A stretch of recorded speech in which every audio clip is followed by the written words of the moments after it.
Bem-vindos ao Papo de Trilha, o podcast para quem ama trilhas sonoras. Eu sou Gustavo Camargo. E eu sou Maurício Selman, dando as boas-vindas a uma teia de programa.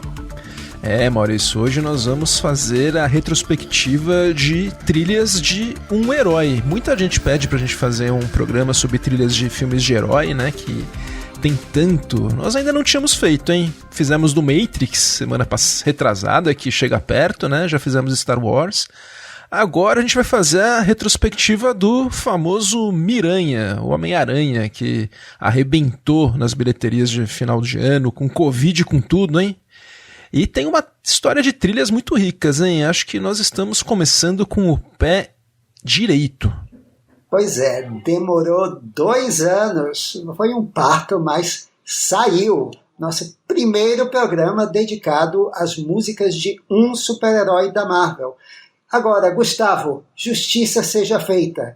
É também o único super-herói com uma história rica de trilhas da Marvel.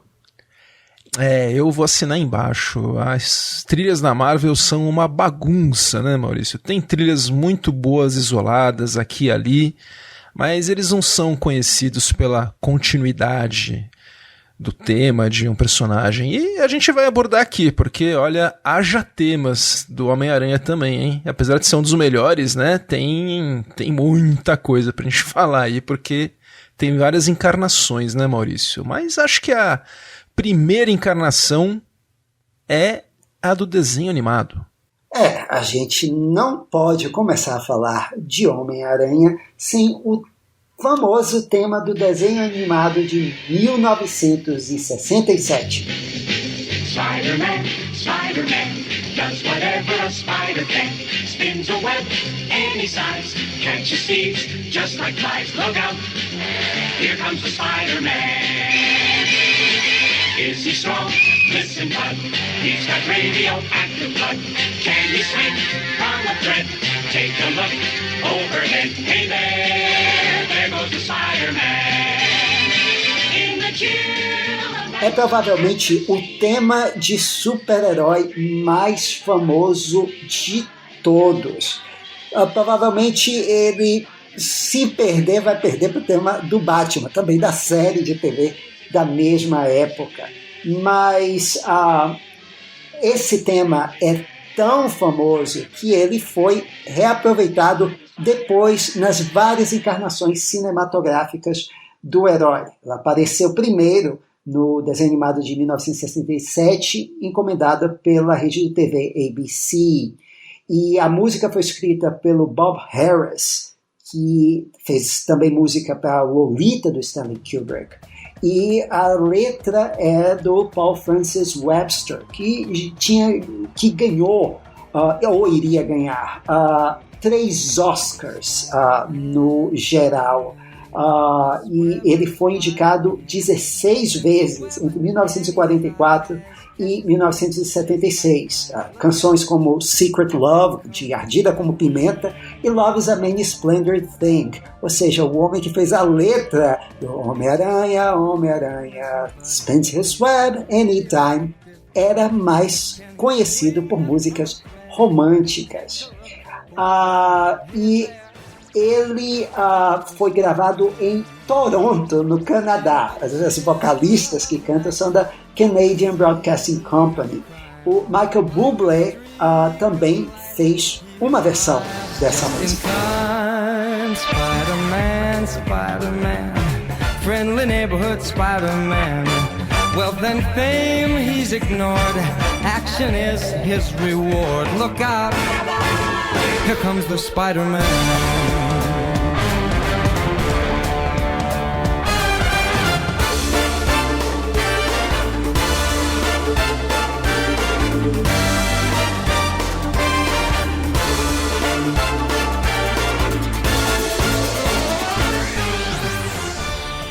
E Há também uma versão do Aerosmith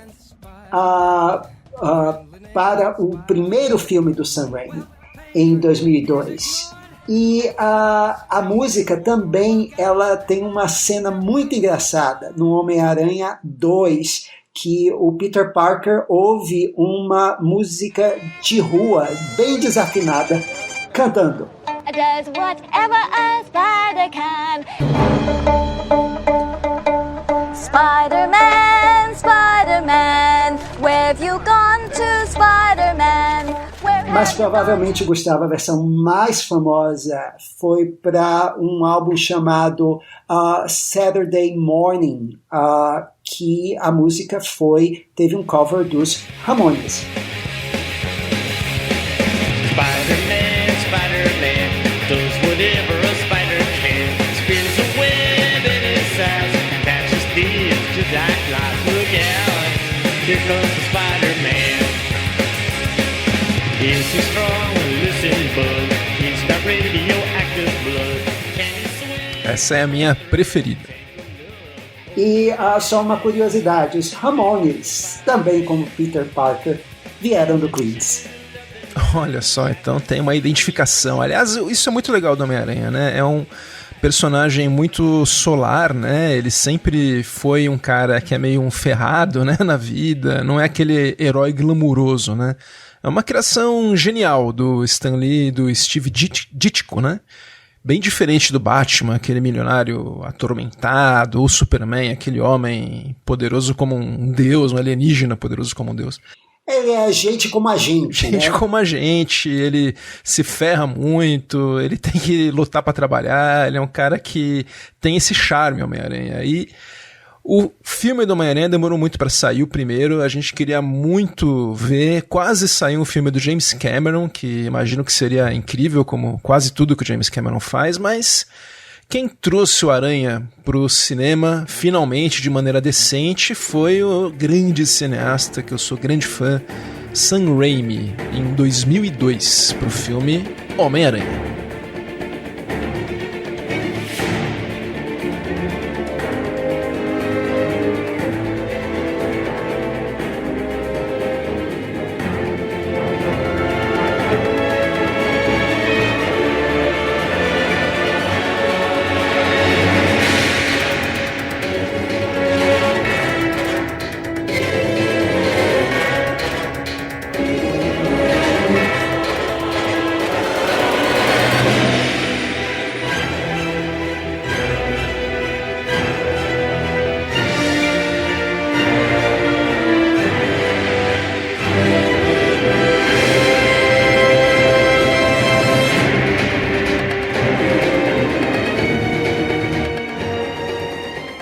Maurício, a gente já tá ouvindo aqui a trilha desse filme muito, muito bom do Sam Raimi, que deu toda a linguagem visual, né, pro Homem-Aranha, que até hoje os filmes que seguem bebem da fonte. O Danny Elfman, que é um excelente compositor de quem a gente falou muito pouco até hoje, né? Não tivemos ainda um programa dedicado só ao Danny Elfman, mas eu sou também grande fã dele. Ele fez a trilha do Homem-Aranha, sendo que foi o quarto trabalho dele com o Sam Raimi. Eles eram colaboradores desde Darkman. Ele fez uma participação no Evil Dead 3, fez a trilha de Um Plano Simples e chegou aqui. A gente já está ouvindo que é um tema extremamente marcante, né? São 4 notas que formam o tema do Homem-Aranha, um motivo rápido, marcante, assim como era o motivo do Batman, do Danny Elfman, que com poucas notas já estabelecia a presença do personagem.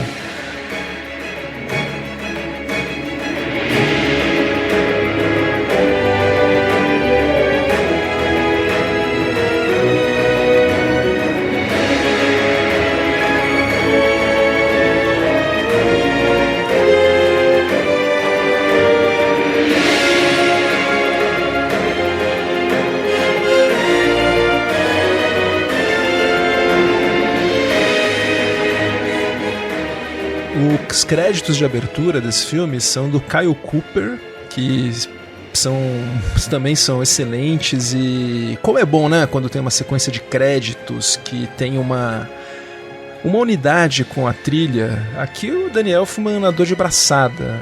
Ele deixa essa sequência ainda melhor, deixa essa sequência viva, e é um jeito incrível de começar o filme com os temas. E o legal é que tem a voz do Danny Elfman, a gente consegue perceber os maneirismos dele, as características dele como compositor nesse tema inicial. O filme tem muitas faixas muito boas, né? Tem toda uma construção do tema, da gente já perceber a presença do Aranha em poucas notas, e eu acho que é um grande trabalho do compositor. Ele teve toda a chance aí de brilhar.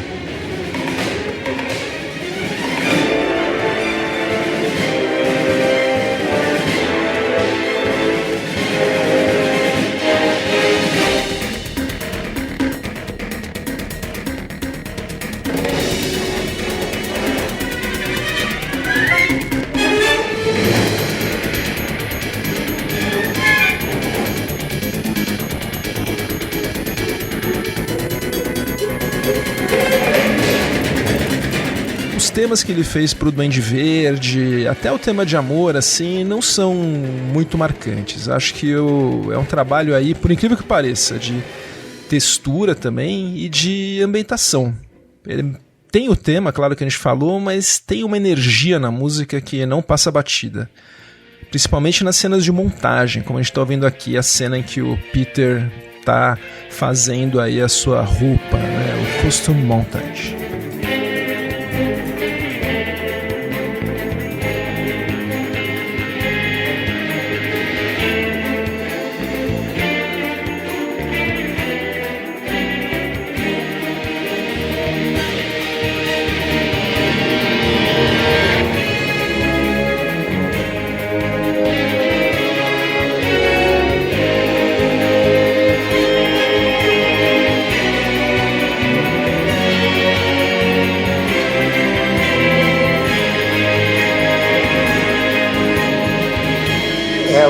Melhor uso fora do tema, né? O melhor uso do tema do Homem-Aranha no filme.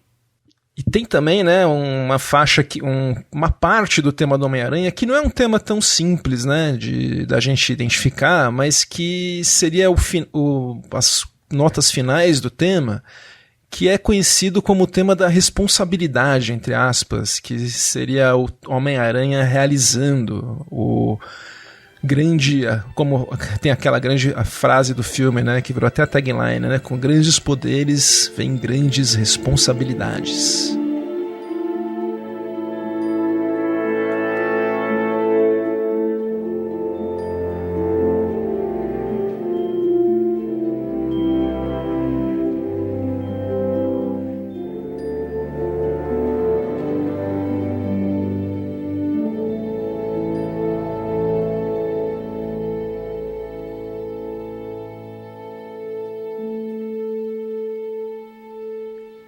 Maurício, olha, o filme eu adoro, eu vi no cinema, eu sou grande fã desse filme como um todo, não tem nada que eu não goste. O vilão marcou a época, o Duende Verde, o Tobey Maguire é um Peter Parker excelente, um Homem-Aranha excelente também, deu tudo certo. Foi um grande sucesso de bilheteria e logo, 2 anos depois, a equipe voltaria. Sim, para aquele que é considerado um dos grandes, se não o melhor filme de super-herói das últimas décadas, o Homem-Aranha 2.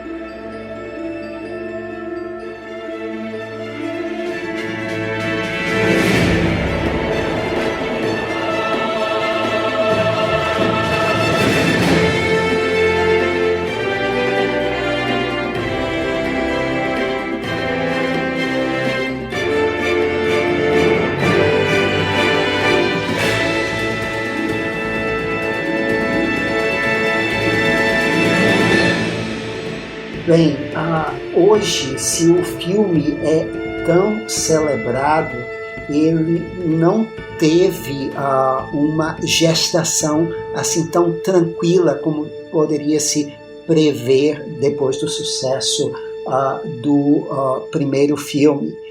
Por exemplo, o Sam Raimi teve que refazer, refilmar várias cenas depois, e também, por conta disso, esses problemas também respingaram um pouco na trilha sonora.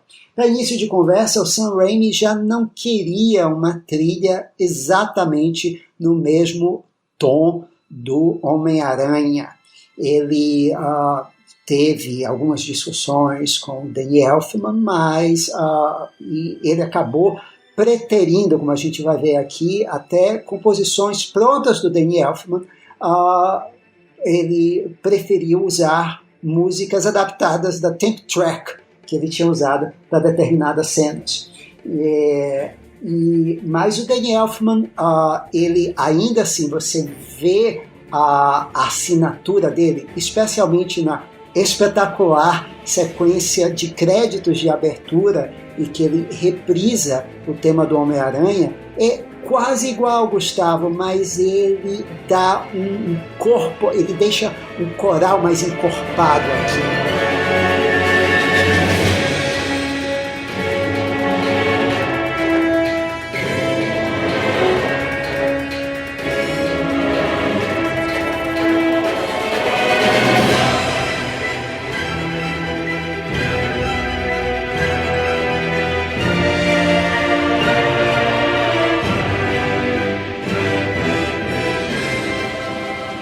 E essa sequência também lindíssima, que tem desenhos do Alex Ross, que fez a graphic novel Marvels, e ele faz aqui uma recapitulação do primeiro filme nos créditos.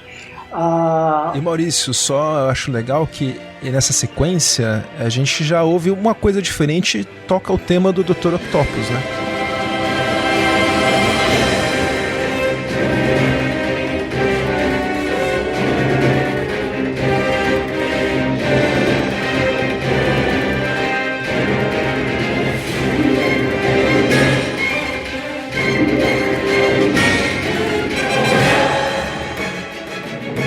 Ele dá uma palhinha, assim, exato.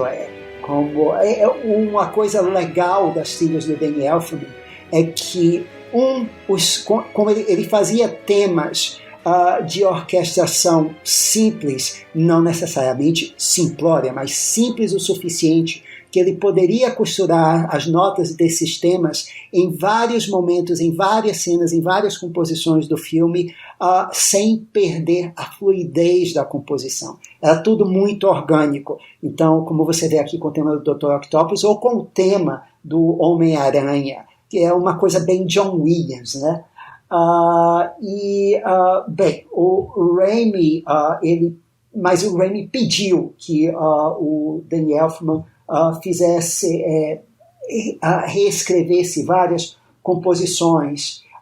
Só que o Elfman já estava trabalhando a essa altura com o Tim Burton em Londres, e aí então o Sam Raimi chamou outros compositores para também trabalhar na trilha, entre eles o Joseph Loduca, que trabalhou com ele nos filmes do Evil Dead, o orquestrador Steve Bartek, e Christopher Young e o John Dabney.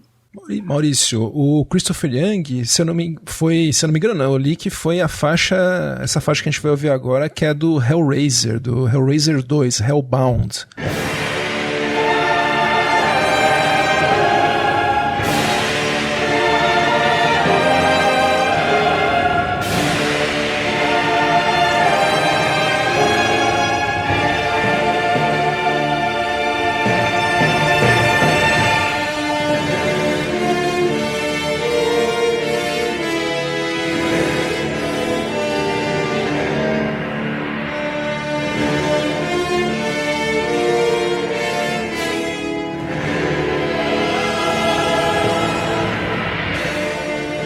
Sim, a faixa que vocês estão ouvindo agora é a faixa que toca quando o Dr. Octopus faz o Otto ainda, né? Faz o seu experimento, e o experimento dá errado.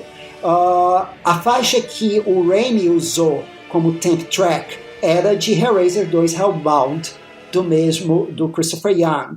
E o Christopher Young simplesmente obedeceu o Raimi e fez uma versão mais explosiva com uma orquestra maior dessa música.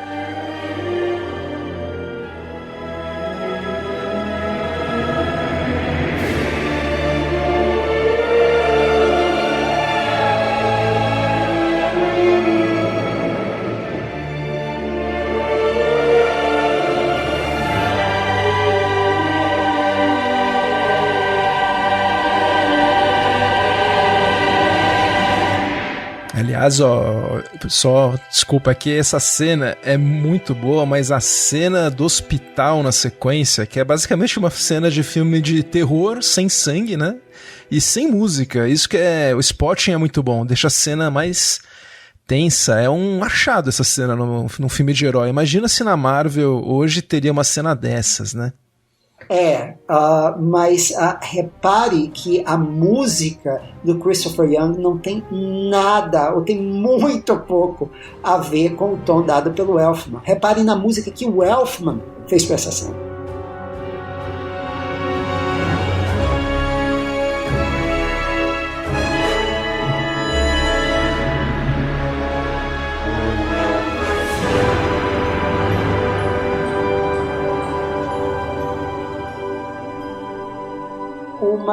Já o John Debney, ele faz uma faixa na cena da entrega de pizza, aquela cena engraçada em que o Peter está correndo de um lado para o outro, ele tem que salvar o mundo e tem que entregar pizza, e a faixa que o Debney faz é meio genérica, é essa aqui.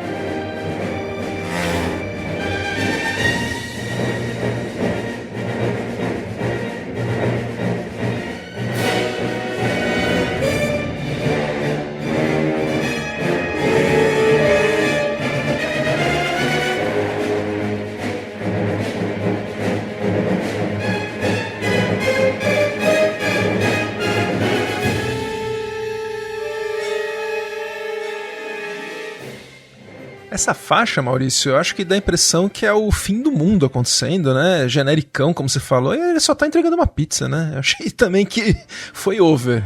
Novamente, compare com a música do Elfman.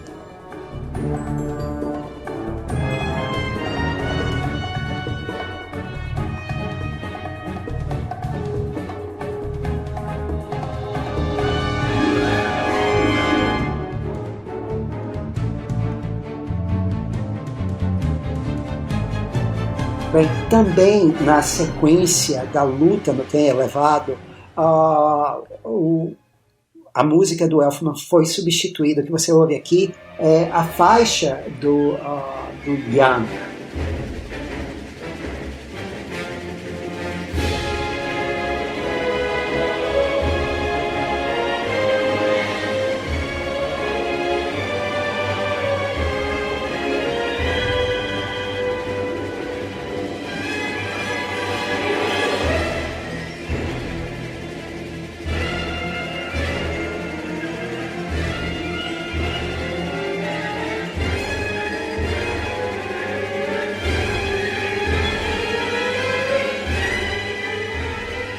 Que eu acho que ela funciona melhor do que o tema lá do Hellraiser, Hellbound. Ela melhor no sentido de que ela é mais orgânica com o que o Elfman tinha feito. Agora, uma ótima decisão musical do filme, né, que eu não sei se foi do Sam Raimi, de quem foi, mas foi brilhante, foi utilizar uma canção clássica do mestre Burt Bacharach para ilustrar a cena em que o Peter está feliz porque, entre aspas, abdicou de seus poderes. Raindrops are falling on my head, they keep falling. So I just did me some talking to the sun. And I said I didn't like the way he got things done. Sleeping on the job, those raindrops are falling on my head, they keep falling.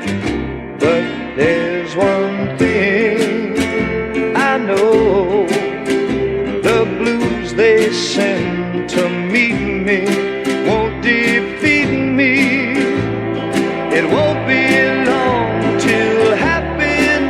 steps up to greet me. Raindrops keep falling on my head. É a canção vencedora do Oscar, Raindrops Keep Falling on My Head, uma das melhores canções da história do cinema, feita por um dos maiores compositores de canções da história do cinema, o Burt Bacharach, com letras do Hal David. E foi muito bem escolhida, mas, apesar de tudo, a experiência para o Elfman não foi uma experiência boa. Não sei se o Raimi também não quis mais trabalhar com o Elfman, e no filme seguinte, no Homem-Aranha 3, ele chamaria o Ian novamente, o Dabney e uma assistente do Elfman, a Deborah Lurie. Pois é, esse time, mas sim, capitaneado, quem ganha o crédito de compositor, né, quem trabalhou mais foi o Christopher Young mesmo, que fez a maior parte das substituições do Homem-Aranha 2, para o apropriadamente chamado Homem-Aranha 3.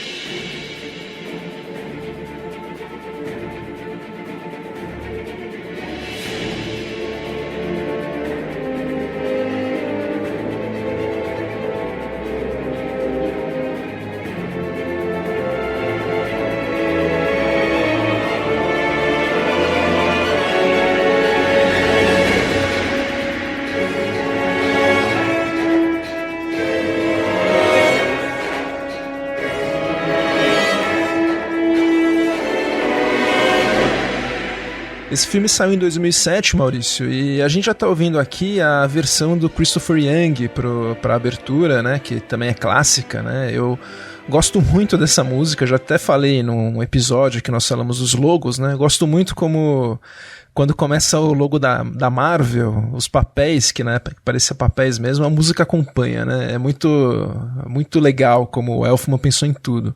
Aqui o Christopher Young adaptou, e vai ser a primeira vez que a gente fala desse compositor aqui com mais detalhes, né, Maurício? Christopher Young. E eu sou um imenso fã do Christopher Young. Ele é o cara que nos anos 90, final dos anos 80, foi o mestre das trilhas de terror dos Estados Unidos. A gente já ouviu uma faixa que foi usada aí no Homem-Aranha 2, né, do Hellraiser. E ele é um cara que o Hellbound. E é um cara que ele consegue sempre um frescor. Você vê uma trilha de filme de terror dele, não é igual uma outra. Ele fez o Copycats, que é muito bom, fez eu gosto muito de uma trilha que ele fez para um filme trash, que é Lenda Urbana. A gente tem que falar mais do Christopher Young. Aqui vai ser uma boa oportunidade de a gente começar. E ele já tinha colaborado com o Sam Raimi. Eles fizeram um filme que eu já esquecido, né, O Dom da Premonição, antes do Homem-Aranha, em 2000. E com as reescritas do Homem-Aranha 2, o Young foi chamado de volta aqui para fazer a trilha inteira. Logo na abertura, ele já quebra, né, a expectativa, porque a sequência também quebra, tem uma invasão, como se fosse o Venom invadindo a abertura, e ele já introduz o tema dele pro Venom.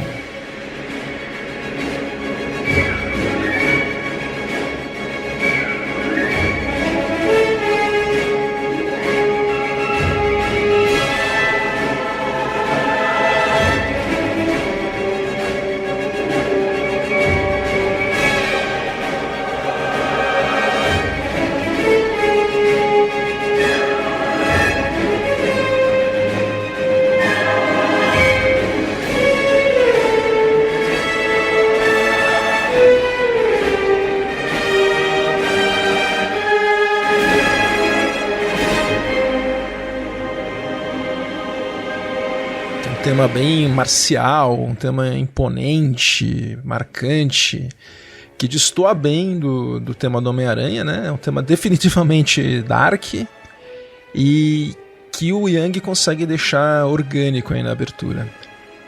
Ele também introduz na mesma abertura o motivo que ele faria para o Homem-Areia.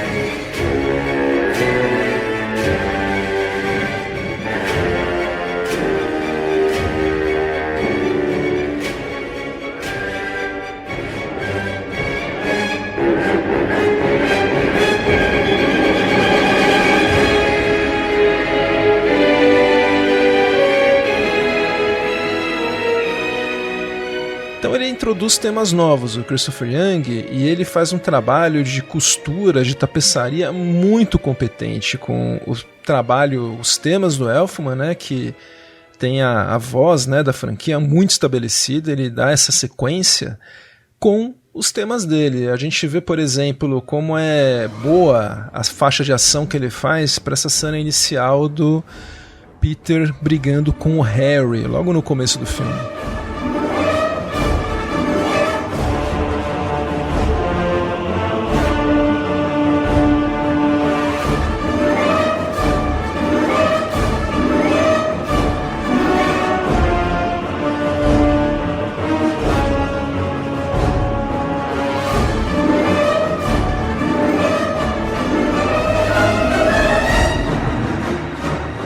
O Homem-Aranha 3, ele é um filme que ele é muito malignizado hoje, né? Ele chegou a acabar com a permanência do Sam Raimi na franquia.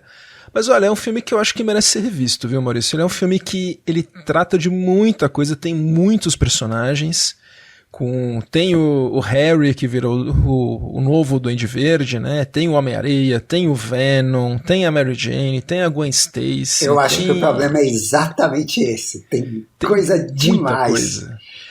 E ele consegue, assim, dentro do possível, amarrar bem. Eu acho que é um filme que o Sam Raimi, ele é um cara de muita personalidade, né, nos filmes. Ele não tem medo de ir pro tudo ou nada, né? Ele gosta de excessos, né? E às vezes dá certo, às vezes não. Tem uma cena desse filme que eu acho que ele perde um pouco o público, que é a cena que o Peter, já meio dominado pelo Venom, ele tenta humilhar a Mary Jane no restaurante que ela tá como garçonete. Daí ele tenta fazer isso cantando, dançando, tocando piano. Isso não deu certo. Não é uma cena que funciona. Eu acho que ela dá uma implodida no filme. Se não tivesse essa cena, eu acho que o filme funcionaria bem melhor. Se fosse outro jeito que ele usasse pra humilhá-la, sem nada tão extravagante assim. Mas enfim, né, a trilha do Christopher Young é muito bem resolvida, né? A gente tem esse motivo do Venom, que é muito bom, e tem uma faixa que é excelente para uma cena linda, que é o do nascimento do Homem-Areia.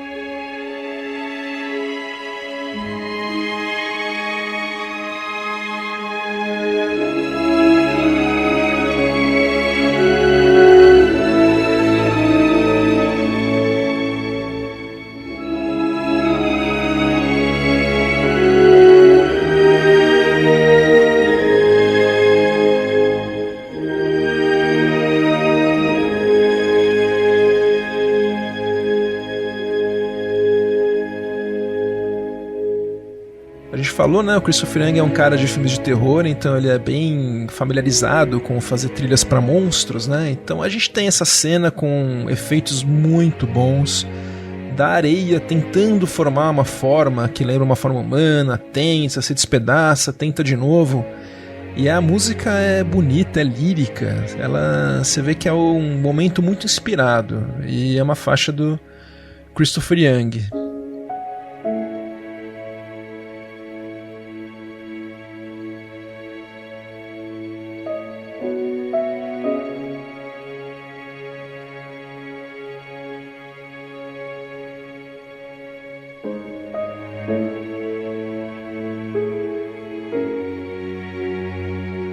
É um filme que ele foi bem de bilheteria, mas acabou tendo uma resistência aí para fazer uma Homem-Aranha 4. Não teve o aval que o Sam Raimi queria. Só para falar sobre o Danny Elfman e o Sam Raimi, Maurício, o Danny Elfman realmente não queria mais trabalhar com o Sam Raimi, mas eles aparentemente fizeram as pazes. E aparentemente não, fizeram, porque ele fez a trilha do Oz, do filme do Sam Raimi para 2013, né, do Universo do Mágico de Oz, e ele tá fazendo agora, o Danny Elfman, a trilha do Doutor Estranho 2, que é dirigido pelo Sam Raimi, olha só. E em 2012 a gente teve um reboot da franquia, muito pouco tempo depois, né, do Homem-Aranha 3, rolou um reboot. Pois é, o problema é que houve aí discordâncias entre Sam Raimi e o estúdio. O Sam Raimi não concordava com a direção para onde o estúdio queria levar. O estúdio, a Sony, precisava preservar os direitos do Homem-Aranha a qualquer custo. Então, desesperadamente, eles resolveram fazer um reboot na franquia e chamar um diretor novo para fazer um filme, para contar a história desde o começo. E aí nasce o espetacular Homem-Aranha de 2012.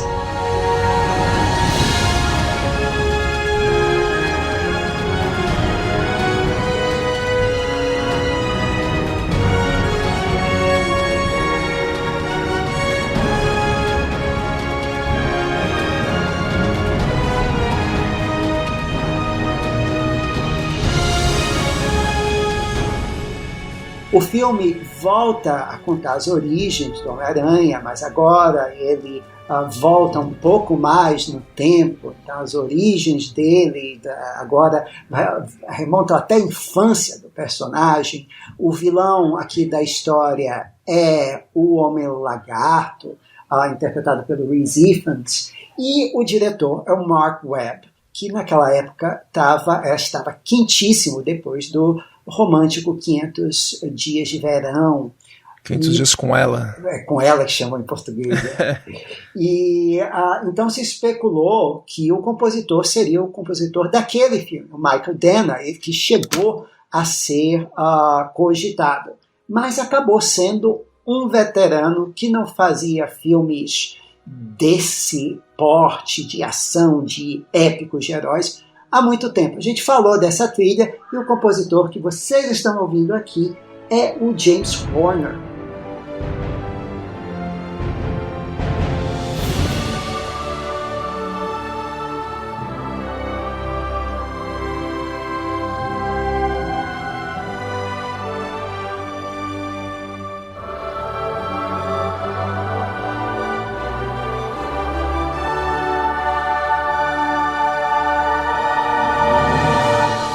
Foi um dos últimos trabalhos dele, né, Gustavo? E olha, é uma trilha que, considerando o Horner e todos os tiques dele, foi uma trilha fresca. Para início de conversa, ela não tinha o famoso motivo de perigo de 4 notas.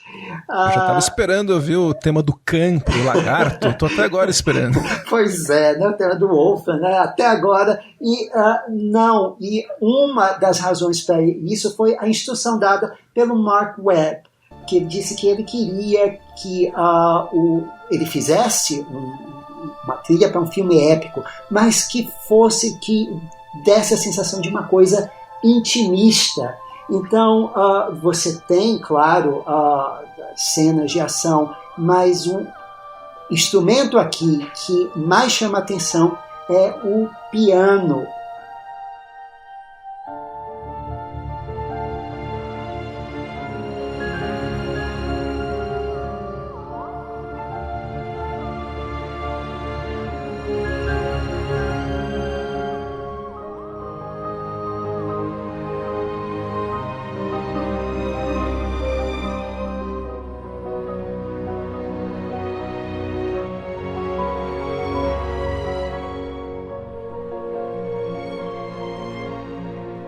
E principalmente nas relações do Parker, se o tema do Elfman era elástico, ele grudava-se na memória. O tema do Horner, ele tem 4, são frases de 4 notas que você ouve já nessa composição inicial, que também envolve o jovem Peter.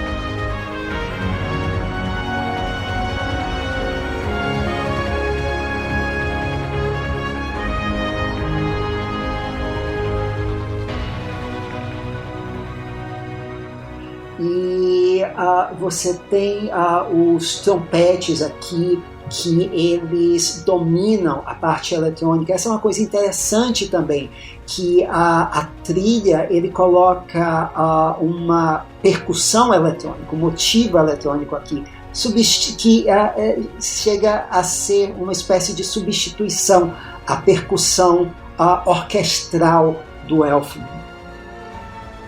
Ela é uma composição aqui que ela a orquestra que ela trabalha com os baixos, os violoncelos, e ela nunca é melodramática, e ela, inclusive, esse tema, ele vai usá-lo de uma maneira bem engraçada em temas como, por exemplo, solos de tuba, por exemplo, uma cena de basquete.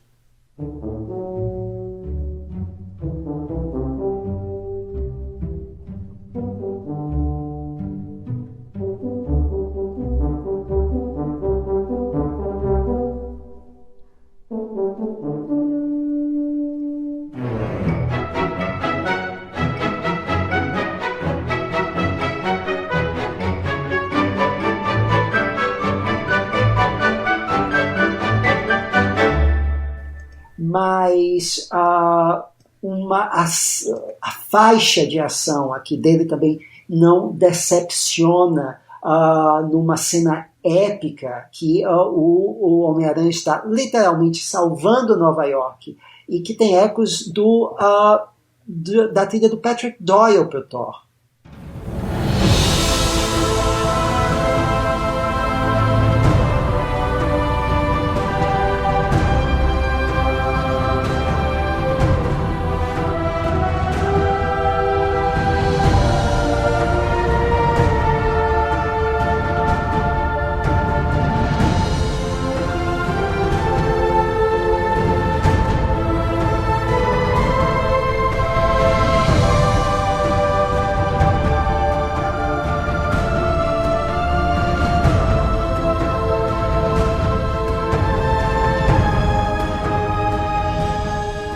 Agora, a composição para mim, que é o tema para mim, que é o tema mais expressivo, melhor dessa trilha do Horner, é o tema, digamos, é um tema romântico. E é um tema romântico, Gustavo, que eu acho até mais bonito do que o Elfman fez para o Peter e para a Mary Jane. Novamente, é o piano aqui que assume a frente.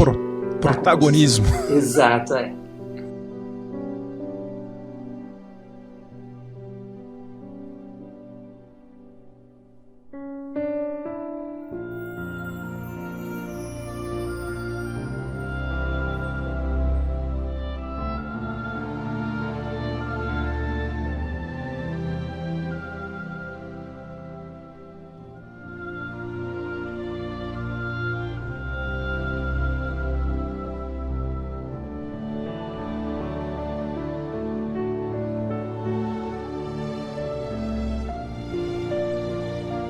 Uma especialidade do James Horner, né? Temas românticos. Exato.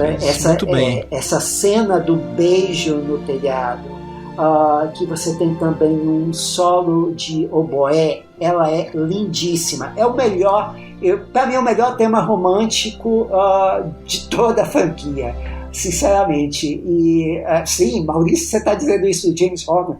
Pois é, ele foi muito bem aqui.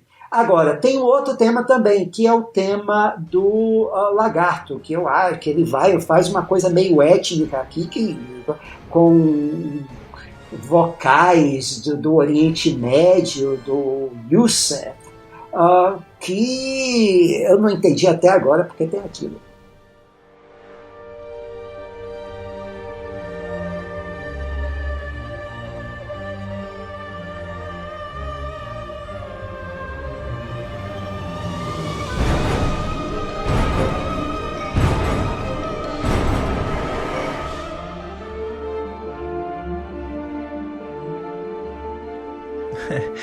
Eu acho que é uma trilha bem sucedida, viu? Eu gosto, apesar do Lagarto não ser o melhor, ele deixou um tema bem forte pra esse filme. Aliás, esse filme eu gosto muito, Maurício, que ele deixou claro uma coisa que não estava muito clara nos outros filmes, que é como o tio Ben tinha morrido. Ficou bem... não era uma coisa que foi bem exposta nos anteriores, né? Não, assim, eles elaboraram como em todos os filmes do Batman, né? Cada filme achava que não tinha explicado bem direito como morriam os pais do Batman. Até o filme do Coringa. Mostra os pais do Batman. Assim, coitado do tio Ben, morreu mais que o Ayrton Senna. Digamos que cada diretor dizia assim, bem, faltou mostrar desse ângulo, então não está bem claro. Mas, olha, foi um trabalho muito bom. Claro, a trilha do Elfman ainda é icônica, mas o James Horner fez, digamos assim, a segunda trilha até então mais interessante para o personagem. E, infelizmente, ele não voltou para a segunda parte desse reboot. Pois é, esse reboot que foi assim, como o Maurício falou, né, foi meio atropelado, eles precisavam fazer o filme e tal, então eles não sabiam muito bem o que fazer, né. O Mark Webb, até acho que nem é culpa dele, porque era um filme meio fora de controle, né, tanto que logo 2 anos depois, pouco tempo depois, já veio aí o espetacular Homem-Aranha 2, A Ameaça de Electro.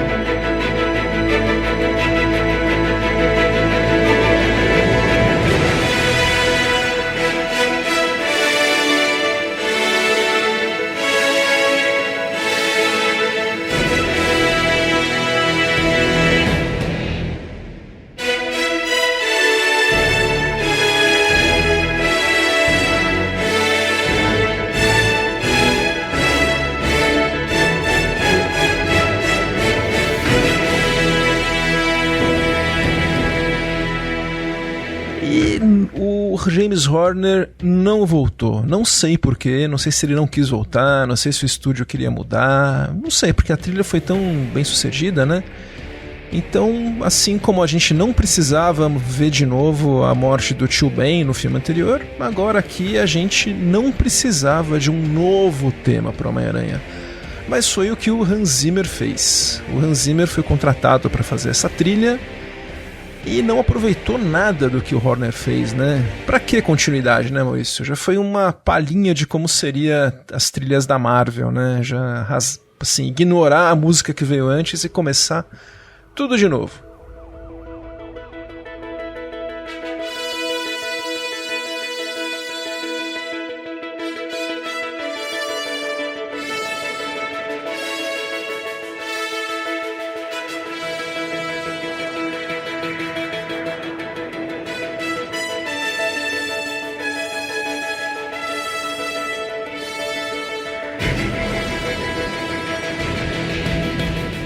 O tema que a gente ouviu aqui é um tema bom que o Hans Zimmer fez, né, pro personagem, mas aquilo, não precisava. A gente já tinha um tema que era do personagem do Peter Parker, do Andrew Garfield, e que o Horner tinha cravado, tinha feito bem. Aqui, Maurício, o Hans Zimmer, como o filme na época seria digamos, o disparador de um outro filme com 6 vilões, que seriam o Sinister Six, que é algo que não foi feito, ele resolveu chamar 6 colaboradores para chamar, e chamou esse grupo de os 6 Magníficos. Você tem que tirar o chapéu pro Hans Zimmer. Ele gosta de uma fanfarra. Ele gosta, ele é bem fanfarrão. Então, os 6 magníficos que fizeram a trilha com o Hans Zimmer são o Pharrell Williams, que ele fez uma participação legal, ele fez os vocais do tema do Electro.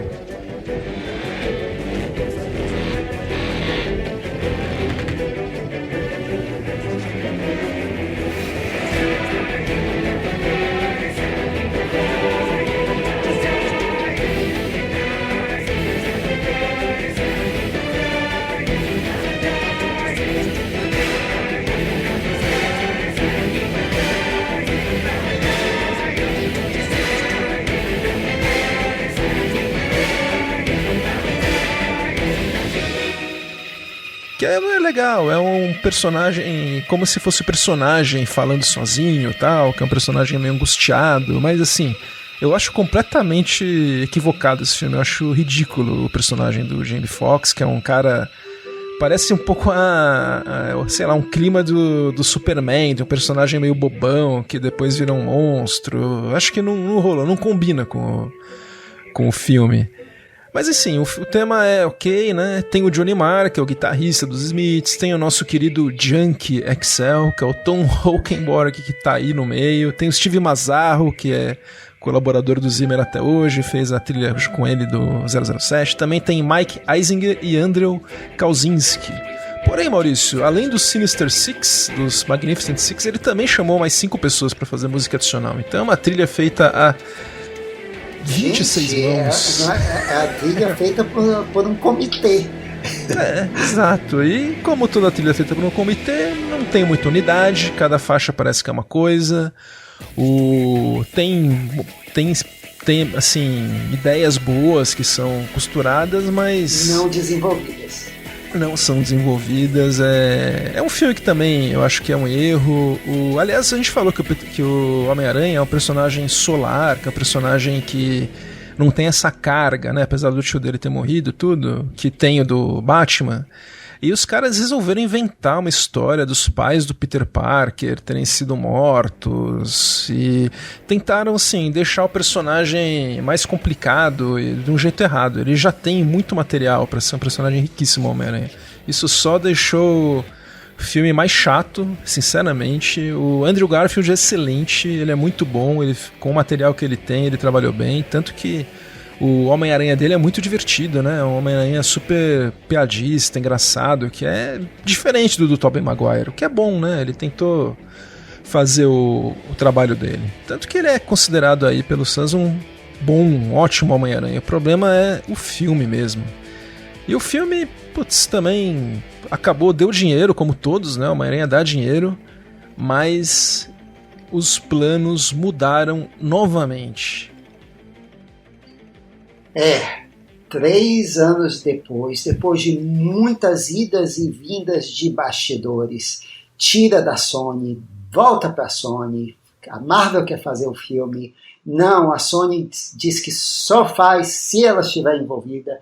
Finalmente chegaram a um acordo, a Sony fez o filme com a participação da Marvel. Em 2017, um novo reboot, Homem-Aranha Spider-Man Homecoming, Homem-Aranha de Volta ao Lar, de 2017.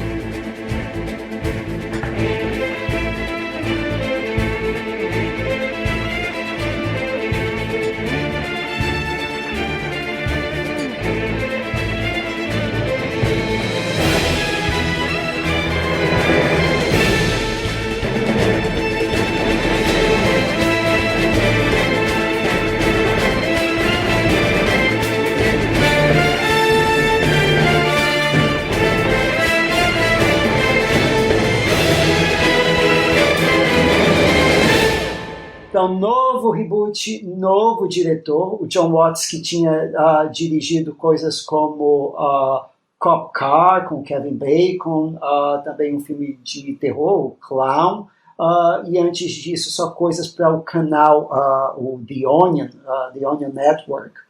Então, tudo novo, e Tom Holland agora fazendo o papel do personagem principal, Zendaya, seu interesse amoroso. Basicamente, aqui é quase como uma adaptação dos quadrinhos do Marvel Ultimate, do Brian Michael Bendis, que rejuvenesceu o personagem e contou toda a história, décadas de história do personagem, de novo na linha Marvel Ultimate, nos quadrinhos. E o personagem se torna até mais jovem, né, com o Tom Holland, e o vilão aqui dessa vez é o Michael Keaton, o Abutre, um vilão meio de segunda classe nos quadrinhos, mas que o Michael Keaton dá uma dignidade ao personagem. Se o Peter Parker é rejuvenescido, também a tia May, que vira a gatona da Marisa Tomei. E como eu disse, foi emprestado um personagem da Marvel, dos filmes da Marvel, o Tony Stark, do Robert Downey Jr., contracenando de novo aqui com a Marisa Tomei. Ele já tinha contracenado no filme romântico antes. E a trilha sonora fica a cargo de um cara que, àquela altura, já não era mais novato em filmes de ação, de super-herói, de qualquer coisa de grande espetáculo, que é o Michael Giacchino.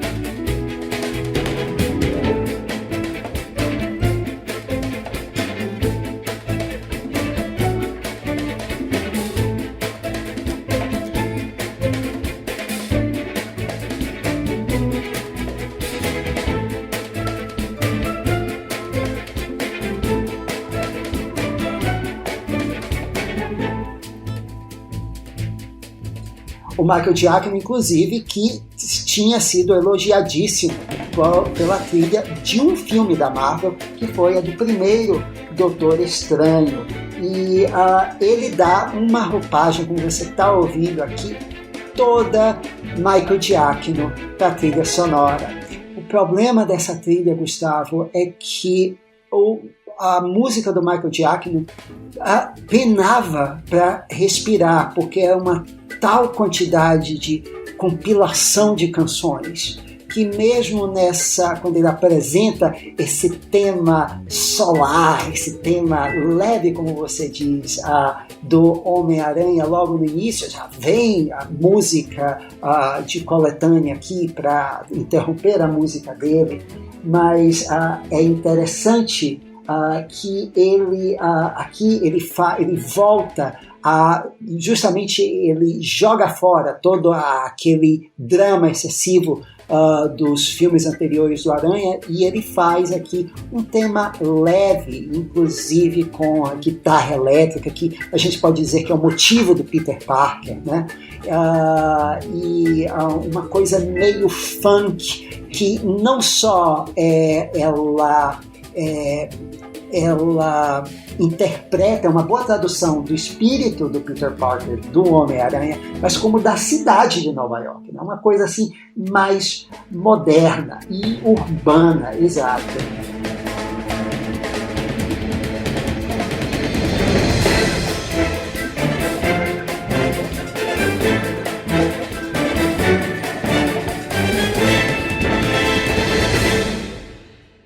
Também, como coisa também usual do Giacchino, é uma percussão metálica, um tanto quanto anos 60 aqui, e que ela, principalmente nas sequências de ação, ela vai se desenvolvendo.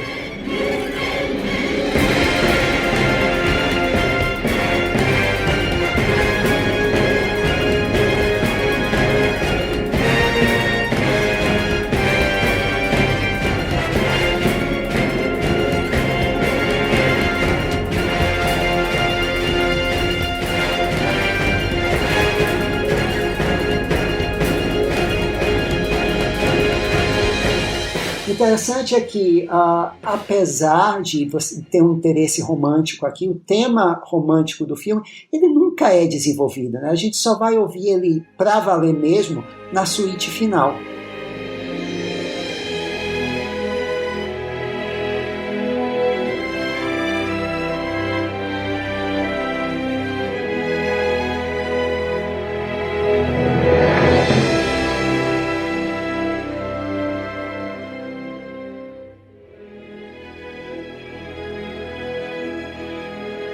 Mas ele também faz ação, com um tema muito interessante dessa vez para o Abutre. Ele ganha altura e toda a orquestra lá pelo meio de Vulture Clash.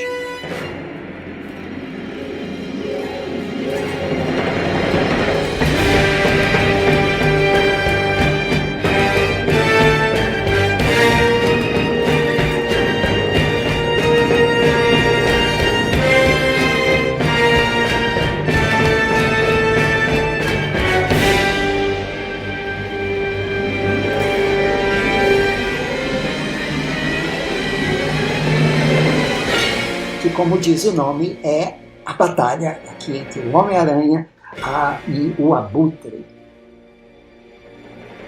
Mas se você me pedisse para colocar essa trilha do Giacchino, digamos assim, num ranking, eu diria que ela é melhor que a do Zimmer, mas por conta até do uso excessivo de canções aqui, ela não consegue ter tanto espaço para respirar como a do Horner. Eu concordo com você, Maurício. Eu acho que ele consegue criar o tema novo, né? Tem um tema bem claro aí, né, pro Peter Parker, que é um tema bem peculiar, né, que casa bem com a persona do Tom Holland também. Mas ele é um filme meio amarrado, né? O filme também, ele, assim como a trilha é refém das canções, acho que o filme é um pouco refém do MCU, então eu acho que o Tony Stark atrasa o filme toda vez que ele aparece. É como se o Homem-Aranha virasse um chaveirinho do Homem de Ferro, meu. Fica um tanto excessivo o Peter Parker puxando o saco do Tony Stark. Tem uma hora que enche o saco. Tal, meu. Assim, e é legal. O lance do Abutre ser pai da namorada dele é uma coisa bem pensada. Eu acho que o filme melhoraria sem essa dependência aí do MCU. Inclusive na trilha, né? Quer dizer, eu não sei se foi por conta do Giacchino, mas ele perdeu essa oportunidade de fazer o tema romântico evocar o tema do Abutre ou vice-versa, né? Tem uma faixa lá que é misturado o tema do Abutre com o tema romântico, mas eles são duas composições diferentes. Não ornou tanto assim. E 2 anos depois, a mesma equipe voltaria para fazer o Homem-Aranha Longe de Casa.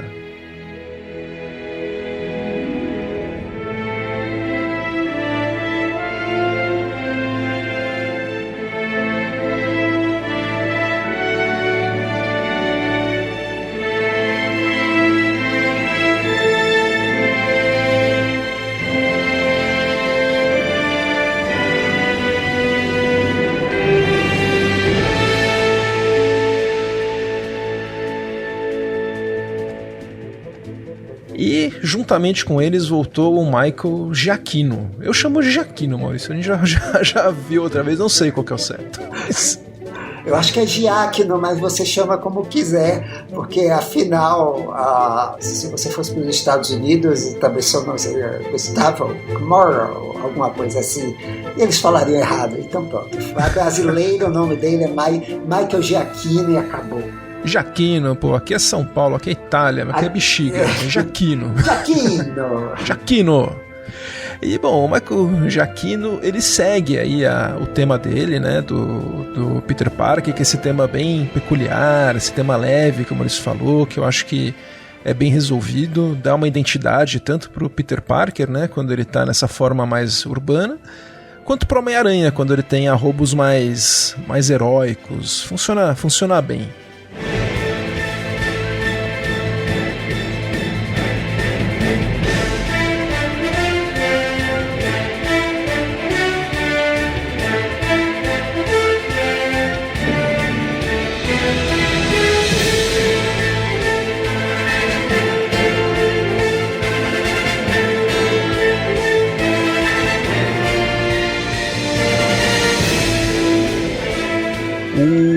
O compositor, o Michael Giacchino, eu acho que ele tem essa aura de ser um compositor da Pixar, compositor de trilhas mais leves e tal, mas olha, acho que ele excede mesmo em fazer tema de vilão. O tema do Abutre eu acho que é muito bom do filme anterior, e aqui o destaque, na minha opinião, inquestionável, é o tema que ele fez pro Mistério, que é o personagem do Jake Gyllenhaal.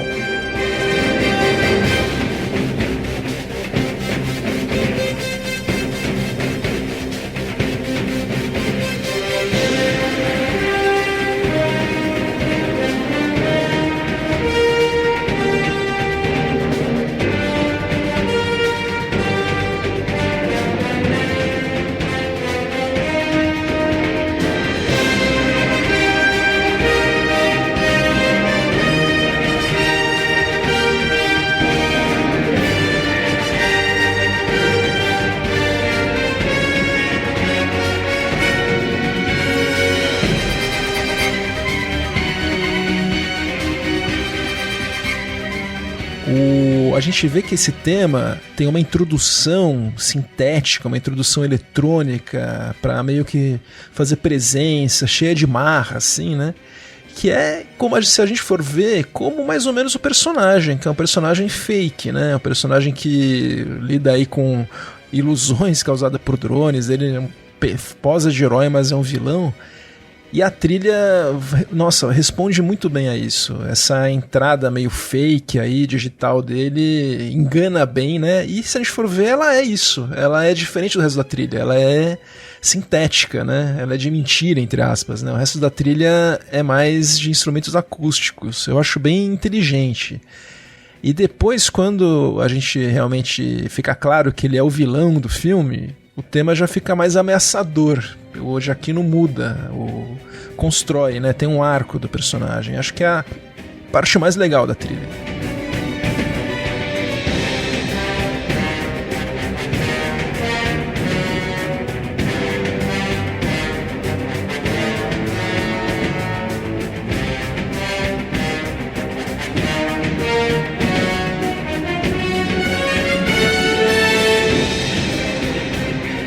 Tem umas faixas de ação muito boas essa trilha, principalmente na faixa final, que é uma longa cena de luta dos dois em Londres, que termina assim, é uma cena longuíssima e é toda musicada.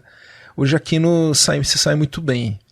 E aqui que a gente tem a personagem da Zendaya, mais desenvolvida como tema de amor mesmo, então ele tem um pouco mais de presença aí, o tema de amor dos dois.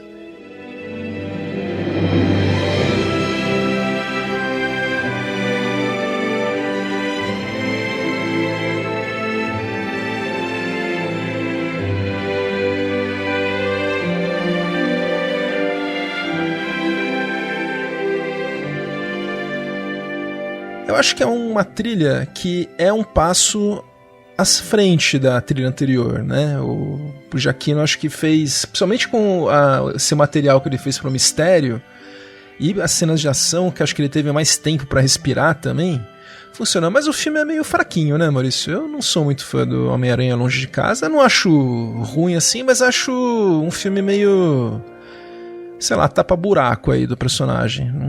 Não trouxe tanta coisa assim e...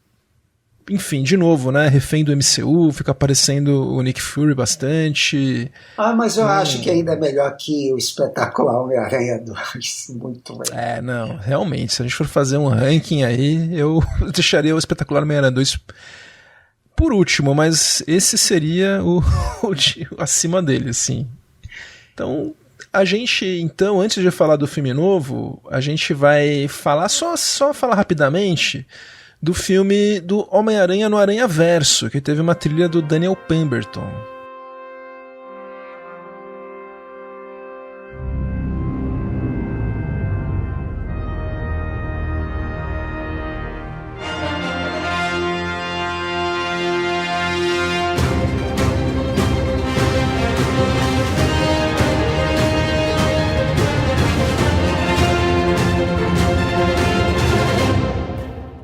A gente já falou dessa trilha antes, né? A gente falou dela bastante no episódio do Daniel Pemberton. Tem um episódio que nós fizemos só dedicado ao compositor, né? Junto com a trilha que ele fez para Enola Holmes, né? Quem quiser ouvir detalhes sobre essa trilha do Aranhaverso, que eu acho excelente, a gente tem lá esse episódio disponível. E esse filme eu também acho excelente. Eu colocaria ele lá em cima aí, como os filmes do Homem-Aranha no Aranhaverso. Acho que é pau a pau aí com os filmes do Sam Raimi, muito bom. E ele serviu de inspiração para o filme novo, o Homem-Aranha Sem Volta para Casa. E Maurício, esse novo filme do Homem-Aranha, o Sem Volta para Casa, que foi lançado agora no final de 2021, arrebentou a boca do balão. Foi o filme mais visto de 2021, com folga, bateu realmente bilhão, e foi um filme que foi vendido como fanservice e acho que ele entrega muito fanservice, né? Acho que é o que ele entrega, né? Não, eu acho que ninguém esperando o fanservice vai pedir o dinheiro de volta. Aqui, Maurício, a gente vai falar sobre a trilha do Michael Giacchino, que voltou para fazer a terceira parte. Então nós temos o raro caso de filme com herói da Marvel, que as 3 partes têm o mesmo compositor. E volta também o John Watts, também assinando direção, roteiro, praticamente todo o elenco principal. De todas as franquias, né, do Homem-Aranha. De todas as franquias, exato. Mas enfim, Maurício, o Michael Giacchino então tinha essa tarefa de fazer uma trilha com muitos personagens que vêm de outras franquias, de outros compositores. Isso pode dar certo ou não. O Alan Silvestre, por exemplo, na trilha dos Vingadores, ele optou em não fazer isso. Ele raramente soa em série um tema de outro filme, como o do Pantera Negra nos Vingadores e tal. Ele optou em usar um tema dos Vingadores, que é o tema mais conhecido do MCU, aliás, e não ir nessa questão de usar vários temas, vários motivos. E eu acho que é uma linha que pode seguir, né? E o Michael Giacchino é um cara que a gente nunca falou de uma trilha dele inteira, vai ser a primeira trilha dele que nós vamos analisar. E falando dele, ele é um cara que é fã de trilhas. Ele foi criado, né, com trilhas já nessa era de bronze do James Horner, John Williams, Jerry Goldsmith, fã de todos eles. E ele, assim, eu percebo que tem muito prazer em resgatar temas de outras trilhas, né? Não é como, por exemplo, o Hans Zimmer, que não usou nada do James Horner no Espetacular Homem-Aranha 2. Aqui eu esperava mesmo que ele fizesse isso. Se deu certo ou não, nós vamos falar agora.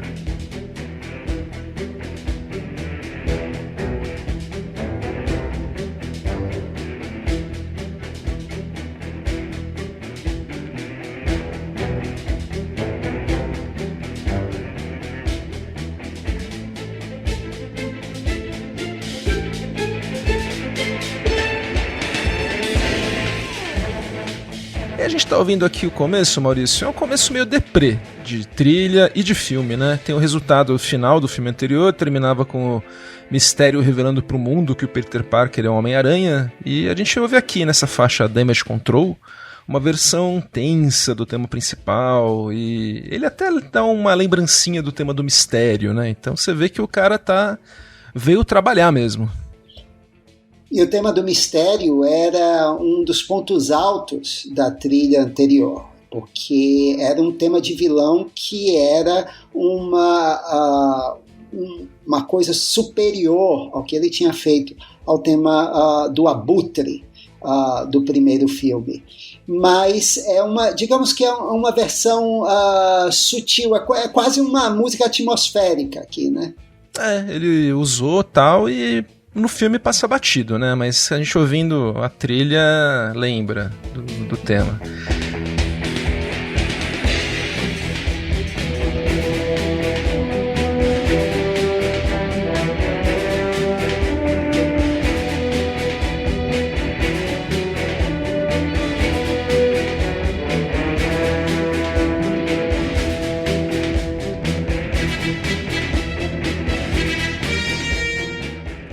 E, Maurício, na sequência, a gente vê que o Peter Parker, ele, com essa que tá deprê total, ele vai atrás do Doutor Estranho pra pedir um feitiço pro mundo inteiro esquecer que ele é o Homem-Aranha.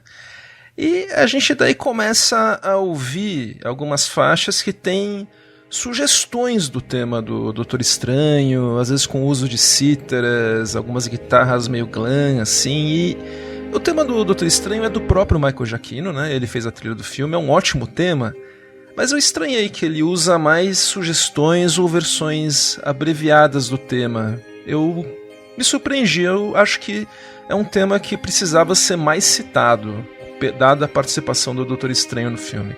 Não sei o que você acha. Eu acho uma coisa curiosa, mas isso que você falou da citação, essa é a tônica dessa trilha toda. Ela faz uma citação, mas não chega a desenvolver os temas que tem na mão. É uma criança meio que numa loja de doce, mas só dá uma lambida em cada uma, não quer comer mais, não quer morder, só para experimentar.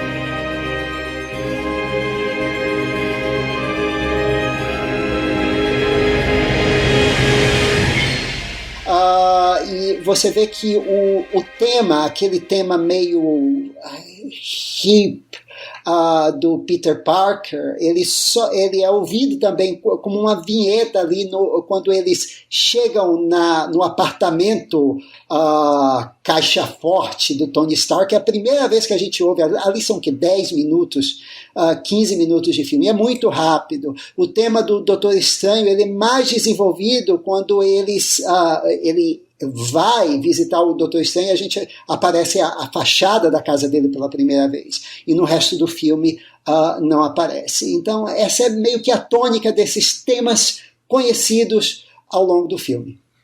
Eu concordo, e eu vou falar depois, num outro momento, uma percepção que eu tive disso durante o filme, mas seguindo aí com a história, o Peter Parker, né, ele tem o feitiço do Doutor Estranho, que dá um problema, porque o Peter Parker atrapalha, daí ele vai atrás de uma professora no engarrafamento, porque ele quer ser admitido no MIT, e daí a gente vê a primeira aparição do Dr. Octopus, e junto com ele vem uma faixa de ação que é ancorada no tema do Dr. Octopus do Danny Elfman. Do Danny Elfman, exato. Não o do Christopher Young, mas o do Danny Elfman.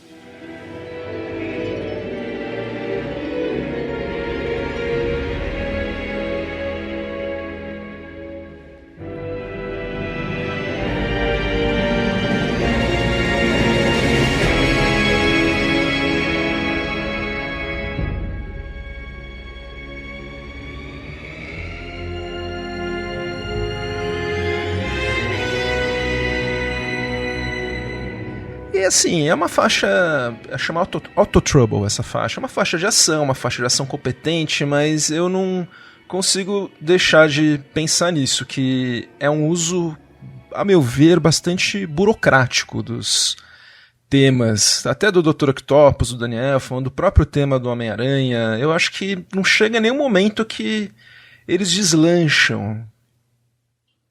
É tudo meio genérico. Tá batendo ponto, sabe? Eu tive essa mesma impressão, Maurício. Tanto que, assim, aparecem outros vilões, e a gente descobre que foi por causa do efeito do feitiço do Doutor Estranho, que deu chabu, e eles apareceram no momento que eles morriam nos universos deles, né? E o Doutor Estranho daí quer mandá-los de volta, e o Peter Parker quer restaurá-los, curá-los. Daí eles têm um conflito e tem uma briga entre o do Peter Parker e o Doutor Estranho na dimensão espelhada. Daí a gente tem uma faixa que era para ser um momento de uma mescla boa dos temas do Homem-Aranha e do Doutor Estranho, mas o Giacchino, a meu ver, não vai fundo nisso. Ele insiste mesmo nos ecos e nas sugestões.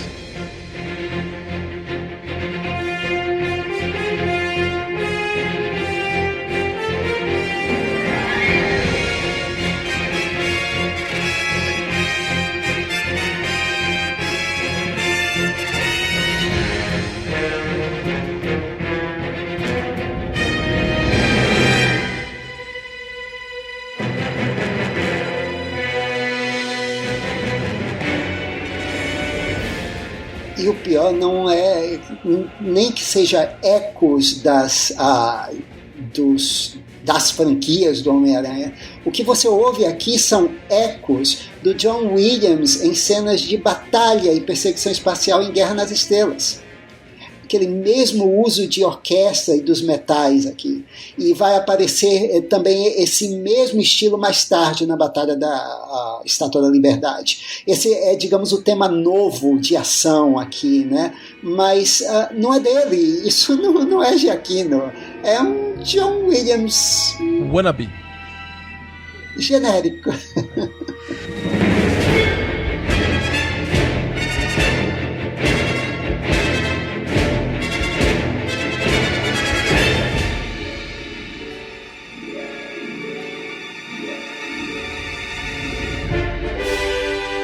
E olha, e daí eu já falo que é bom que você trouxe o John Williams. Olha, a gente não combinou nada e eu tinha pensado exatamente isso, Maurício. Eu li uma vez uma entrevista, o John Williams, aliás, ele falou isso várias vezes, que ele acha muito mais difícil quando ele tem que fazer uma trilha, que ele já tem que usar temas antigos. Então uma trilha de continuação, tipo Star Wars, que ele tem um catálogo, uma biblioteca de temas. Ele prefere fazer uma trilha do zero. Ele diz que acha extremamente difícil juntar isso de forma coerente numa trilha nova, que tenha começo, meio e fim e tal. E é uma coisa que a gente ouvindo umas trilhas do John Williams, a gente acha que é fácil, né? Agora, a gente ouvindo essa trilha do Giacchino, a gente vê que realmente não é fácil fazer isso. Eu acho que faltou um pouco de fôlego para ele. E é curioso porque o Giacchino sabe fazer isso. É muito crítico considerar o Giacchino o herdeiro neoclássico, né, do John Williams, aquele cara que consegue costurar motivos, fazer Mickey Mouse, uma trilha romântica, uma trilha à moda antiga. E o Giacchino já provou que ele sabe fazer isso. O Giacchino é um mestre de desenho animado, como a gente já viu aqui antes. Então, é muito decepcionante. Eu acho que o Giacchino ele tem que virar um pouco a página, porque ele tá fazendo só trilha de herói, só trilha de grandes franquias. Então, se a gente for ver Jurassic Park, é filme da Marvel, vai fazer Batman agora, Star Trek. Eu acho que, por exemplo, teve um filme do ano passado que ele fez que é Let Him Go, é do Kevin Costner e a Diane Lane, que é muito bom. Ah, sim, é um filme fabuloso. O elenco é um dos filmes menosprezados, vou dizer, não, subestimados do ano passado. E tem uma trilha ótima do Michael Giacchino, que é diferente do que... Eu acho que ele tá em piloto automático, o Michael Giacchino. Eu acho que ele precisa de projetos diferentes, na minha opinião. Acho que já deu ele fazer. Ele tá meio que dando uma de Michael Caine das trilhas, será que não? E só a trilha de herói, de blockbuster. Eu entendo que pra carreira dele isso é essencial, mas dá pra dar uma misturada, né? Agora, vou fazer um pouco advogado do diabo aqui, e como a gente sabe da interferência grande do produtor, aqui ele pode ter essa, digamos, desculpa de que estava fazendo exatamente o que o Kevin Feige queria que ele fizesse. Tem sempre o benefício da dúvida, mas eu lembro que a trilha dos Avengers, do segundo Era de Ultron, era do Danny Elfman e do Brian Tyler, os dois fizeram. E eles referenciavam os temas e eu achei que daí funcionou. Eles fizeram uma abordagem totalmente diferente do Alan Silvestre, que não referenciava. E eu achei que ficou melhor do que o Giacchino fez aqui. Eu acho que talento ele tem de sobra. Eu acho que faltou... Sim. Faltou mesmo, às vezes, tesão, fôlego. Mesmo as faixas que ele quer mostrar ser cool, assim, não funciona muito. Tem uma cena, por exemplo, que estão o Peter Parker, a Mary Jane, e nós ainda vamos falar deles, os outros Homens-Aranha. Eles estão lá no laboratório tentando conjurar as curas pros vilões e tal. E daí a gente ouve uma versão meio cool aí do tema do Peter Parker.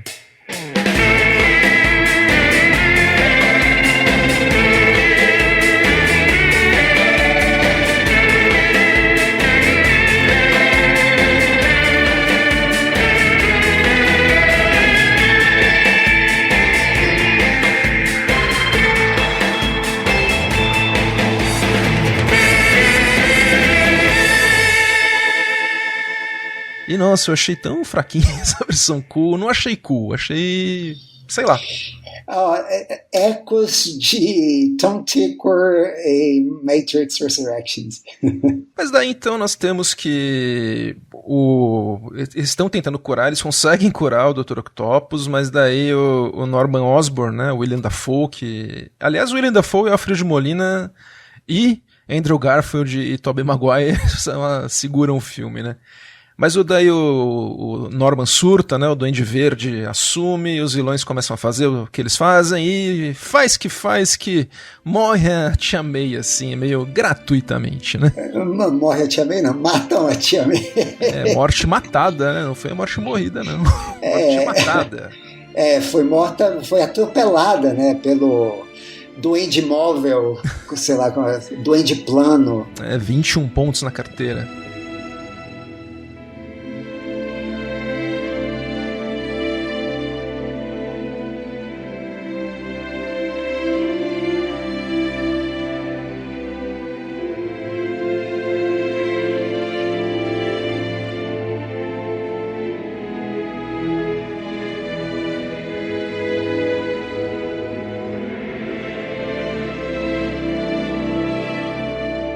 E a gente tá ouvindo um tema novo que o Giacchino fez, um tema triste, um tema de luto que eu acho que o Giacchino faz bem esse tipo de tema. Eu já falei isso quando a gente tá falando das outras trilhas dele, né? Ele é conhecido por ser Mickey Mouse, por ser um cara leve, mas eu acho que ele faz bem música triste e música de vilão. Olha, esse é um dos 2 ou 3 temas novos que aparecem nesse filme. A gente pode chamar esse do tema do herói, né? Porque com grandes poderes vem grandes responsabilidades, e ele vai ser o tema mais recorrente daqui para frente no filme. Mas a melhor versão é exatamente essa, que para mim é a melhor faixa do filme, é que toca logo depois que ela morre e que o Peter está vendo o magnífico J. Jonah Jameson dizendo umas verdades, é uma música muito triste, e um solo de piano, que é a melhor faixa do filme.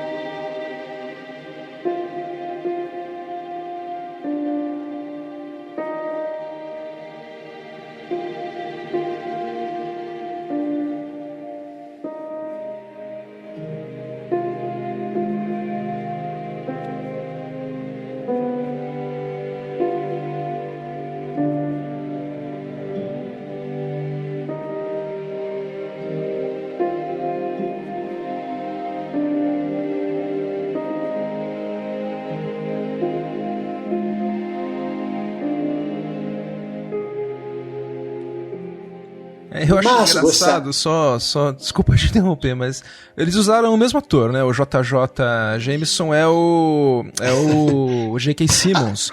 E, cara, até morrer. Não teve nenhuma piada disso, do JJ ser o mesmo nos 3. Eu não entendi até agora por que não. Seria muito desperdício, legal. Né? Assim, sendo justo, no do Andrew Garfield não aparece o JJ, mas dá a entender que é o mesmo cara. Agora,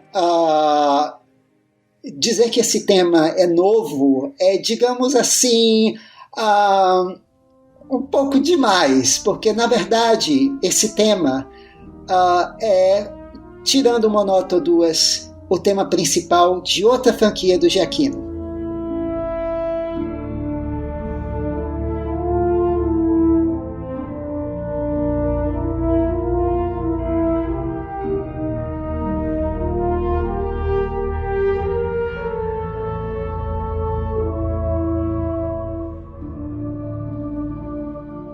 Sim, é o tema de Star Trek. Olha, realmente, agora que você falou, é o mesmo... Deve ficar aquela coisa, né? É estilo ou é autoplágio? Então, fica a dúvida, mas que parece. E a gente então segue, depois do óbito da Tia May, a gente segue em uma luta, uma cena longa de clímax na Estátua da Liberdade. E a gente já falou que volta o Homem-Aranha do Tobey Maguire e volta o Homem-Aranha do Andrew Garfield, que são...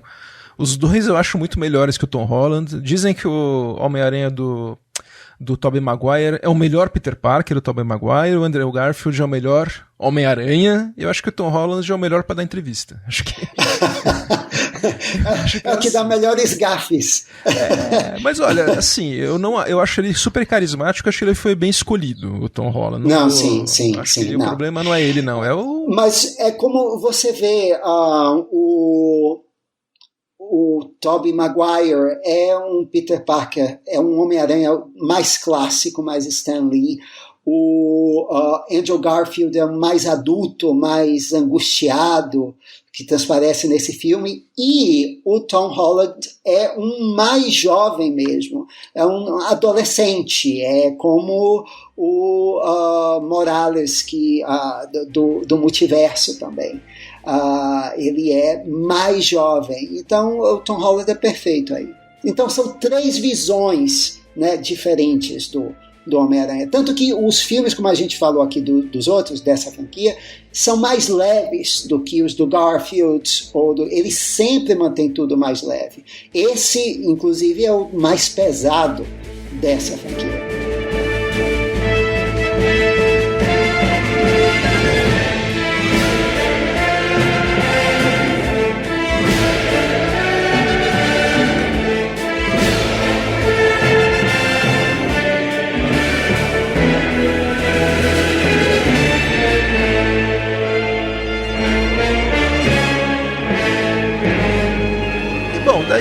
acho que o Giacchino faz bem, né? As cenas de ação no final, da Estátua da Liberdade e tal. A gente ouve o tema do Danny Elfman muito bem aqui numa das cenas, ele toca bem, mas assim, ele toca bem, tipo, aqui ó, eu sei tocar. Eu sei esse tema, eu conheço, né? É meio isso. É. Eu gosto quando, por exemplo, ele escolhe na hora do... Quando tem uma redenção lá entre o Electro e o Homem-Aranha do Andrew Garfield, daí a gente ouve o tema do James Horner.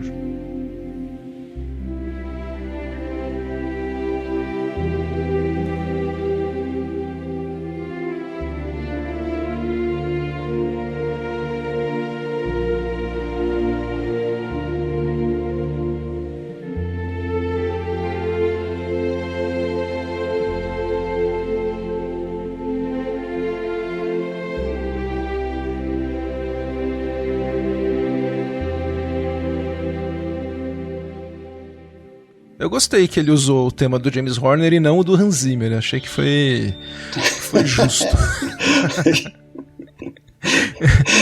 É curioso, né? Porque o Electro é do filme que é a trilha do Hans Zimmer, né? Pra não ficar chato, no filme, não no CD, mas no álbum, mas no filme toca uma parte aí da música do Electro aí do Hans Zimmer, mas nem foi parar no álbum, pra você ter uma ideia de como é importante esse tema do Electro aí. E é isso, né, Maurício? A gente tem, então, esse confrontão final, daí a gente tem um final triste, porque pra reverter tudo, né, o feitiço do Doutor Estranho vai fazer que todo mundo esqueça o Homem-Aranha. Daí ele se despede da MJ, do amigo dele, do Neds, e a gente tem música triste, a molecada no cinema chora, é fofo. E aí depois, quando tem uma música redentora, né, no final, quando ele sai para aquele, como de praxe, ele sai no final, porque apesar de todas as dores, ele é o herói, é o Homem-Aranha, sai pela janela para salvar a cidade dos vilões e do crime. E aí a gente tem um coral redentor ali no final.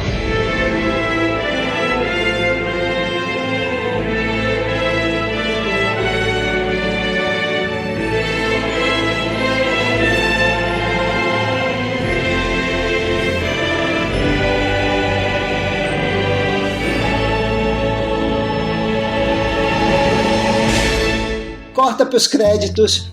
Pois é, aliás, que saudade dos filmes do Sam Raimi que tinham uma sequência de créditos de abertura no começo, né, pra entrar no clima. Essa aí, o Giacchino, além de estar, acho que meio no piloto automático aqui, ele não tem, como os outros filmes, tanto espaço. Até que ele tem mais os outros, mas aqui também tem as canções.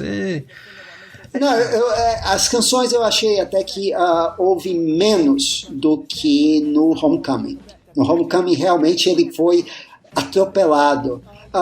Mas aqui... mas aqui ele teve até sorte de não fazer música para esses créditos, porque os créditos parece crédito para Mean Girls, não parece crédito do filme que a gente acabou de assistir. Nenhum dos créditos dos filmes do Homem-Aranha é legal desse aí do coisa. Nenhum acho que ficou bom. Tipo assim, é esse o filme que eu assisti, com a tia May lá sorrindo no final, nossa, aquela música pra cima. Que é isso? Todo mundo esquece que ele existe, né? É tipo pro pessoal sair no cinema querendo, sei lá, comprar os brinquedos do Homem-Aranha mesmo. Mas não, é pior que o pessoal nem sai, né? Porque vai ter que ver as duas cenas pós-crédito do Venom, o trailer do Doutor Estranho. Aliás, assim, eu até ia falar que o Michael Giacchino, ele fez a trilha do primeiro Doutor Estranho e ainda bem que ele não vai fazer a trilha do próximo, que é do Sam Raimi, porque ele tá no piloto automático, vai ser o Danny Elfman. Então, eu acho que vai ter uma... Reataram, né? Reatou, tão de bem. Mas vai ser acho que vai ser bom o Giacchino dar um tempo aí nesses... Bom, dar um tempo de heróis, ele vai fazer o Batman agora, vamos ver. Mas pelo menos vai começar do zero, outra franquia, né? Um diretor que ele se dá bem, o Matt Reeves, vamos ver, tô ansioso por essa trilha. Assim, o Giacchino faz melhor, a gente sabe disso, então, assim, tá na hora de parar, respirar. Acho que sim, um tempinho aí, né, pra refrescar as ideias. E falar em refrescar as ideias, Maurício, qual que é a sua nota pra trilha no filme? É como você falou, assim, é um fanservice, a trilha também, mas é um fanservice genérico. Eu tô doido pra gente fazer um programa em torno de uma trilha que não seja genérica esse ano, porque já foram 2. Eu acho que o próximo acho que vai ser. O nosso próximo, com certeza. Mas, então é isso, é uma trilha funcional. 3 no álbum, como você disse, algumas partes nem tem, ele mantém faixas curtas no álbum, e como no álbum ela não tem o filme para escorar, ela é bem monótona, a trilha, e bem mais genérica, então vai um 2,5. Olha, no filme, eu acho que a trilha até que ela faz a função dela, sim. E eu acho que não tem nenhum momento que eu falei, nossa, essa parte a trilha segurou, tal. Foi meio que aquilo. Eu vou empatar com você. Eu vou dar 2,5. Você deu 3, eu vou dar 2,5. E no álbum, Maurício, eu vou dar a mesma nota, 2,5 também. Não teve nenhuma faixa que eu fiquei empolgado, eu ouvi os temas anteriores, eu pensei, tá, exatamente aquilo que você falou. Estão aí os temas, mas que mais, né? Faltou aí um espírito mais John Williams de fazer isso com mais gosto. Acho que faltou gosto pra essa trilha, né? Faltou isso. Olha, com isso, o Homem-Aranha ficou com 2,6 de média final e tá empatado, tá 2 décimos acima do Matrix Resurrection.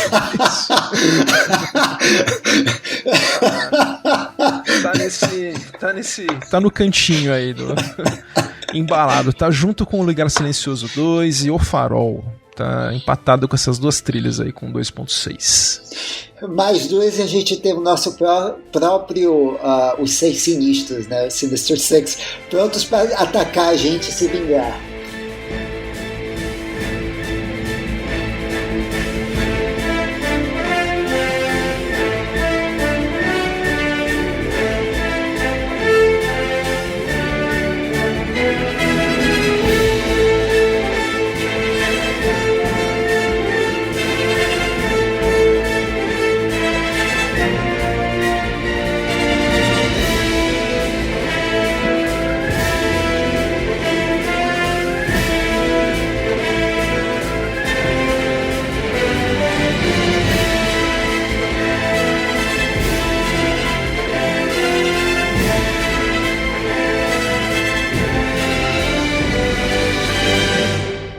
Agora, Maurício, a gente vai seguir a nossa rápida passagem na lista curta do Oscar. A lista curta saiu há pouco tempo e a gente vai falar nossas impressões sobre algumas trilhas, e a gente vai falar de mais 5 hoje, e algumas nós vamos depois falar com mais detalhes. A gente já está até combinando aqui os próximos episódios, mas o Maurício vai falar da primeira agora.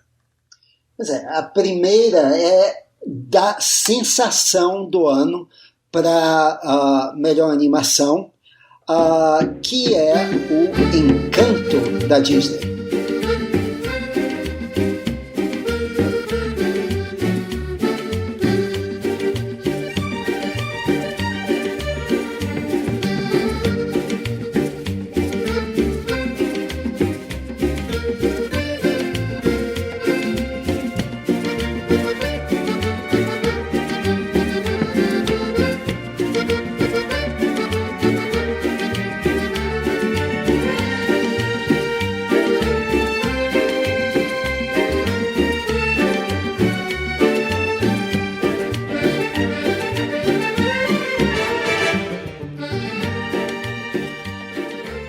A trilha desse Encanto é da Jermaine Franco. O filme é do Jared Bush e Byron Howard e Charisse Castro-Smith.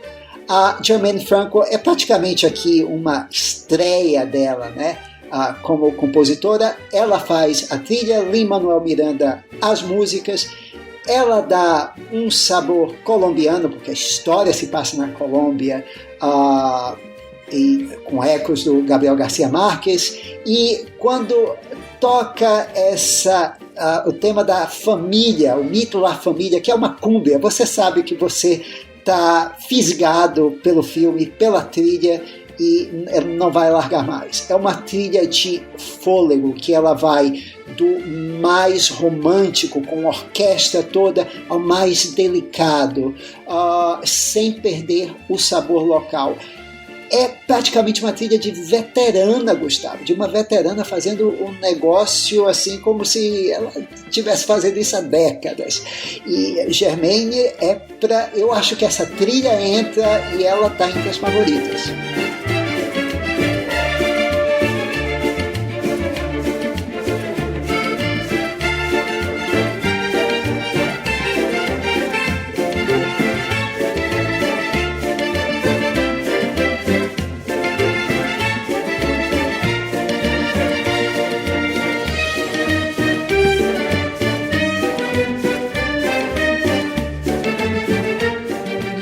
Torço muito para entrar, Maurício. Eu adorei a trilha também. E mais do que as canções. Mas a gente vai falar com mais detalhes dessa trilha mais pra frente. E eu espero que ela entre. Mas a que eu vou falar agora, eu acho que vai entrar. E eu acho que vai entrar por cota, viu? É a trilha do filme A Crônica Francesa, do Alexandre Desplat.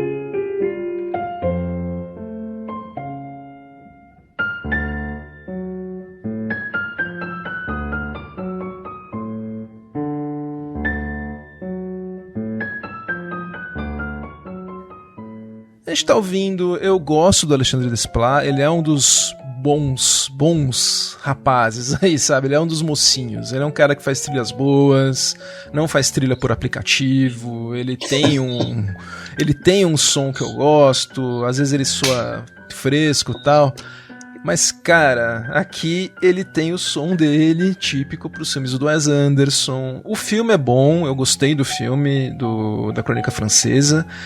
E ele usa solos de piano bonitos, realmente é boa a trilha, mas a gente já ouviu isso desse compositor. Eu acho que vai entrar, mas eu acho que poderia entrar outras dessa lista. Por exemplo, a que você acabou de falar, Encanto. Mas vamos seguir. Bem, se você quer uma coisa fresca, nova, a próxima trilha também cumpre, que é Vingança e Castigo, do James Samuel.